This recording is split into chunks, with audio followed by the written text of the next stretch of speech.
আসসালামু আলাইকুম। সুপ্রিয় দর্শক, ক্যান্সার সিম্পটম এর আজকের পর্বে আমরা যে বিষয়টি নিয়ে আলোচনা করব সেটি হচ্ছে মুখে ঘা ও দাঁতের সমস্যা। মুখে ঘা এবং দাঁতের সমস্যা এই ২ টা থেকে আসলে ওরাল ক্যাভিটি ক্যান্সারের একটি ঝুঁকি থাকে।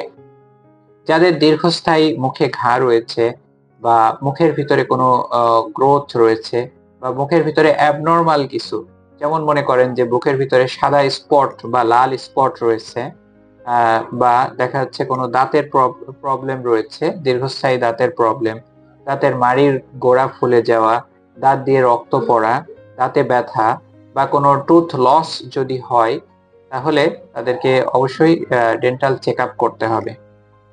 এবং বর্তমানে বলা হয় যে ৫০ বছরের বেশি বয়সী মানুষ বা যারা টোব্যাকো স্মোকিং বা টোব্যাকো ইন চিউইং ফর্ম, যেমন আলুপাতা, জর্দা, আ পান, সুপারি যারা খায়, তারা অবশ্যই নিয়মিতভাবে ডেন্টাল চেকআপ করবে। ফিজিক্যাল এক্সামিনেশন করবে প্রতি ৩ মাস পর, পর, এবং একটা ডেন্টাল চেকআপ করবে প্রতি বছরে অন্তত ১ বার, এবং যদি সাসপিশিয়াস বা আ যদি সন্দেহজনক কিছু থাকে, তাহলে তাকে অবশ্যই আরো ঘন, ঘন তাকে চেকআপ করা লাগতে পারে। এছাড়াও আমরা যদি ওরাল হাইজিনটা আমরা যদি ঠিকমতো মেইনটেইন না করি, তাহলে সেটাও কিন্তু একটি ক্যান্সারের ঝুঁকি বাড়িয়ে তুলতে পারে। তো প্রিয় দর্শক, আমরা ওরাল ক্যাভিটি ক্যান্সার কিভাবে প্রিভেন্ট করতে পারি সেটা আমরা জানলাম।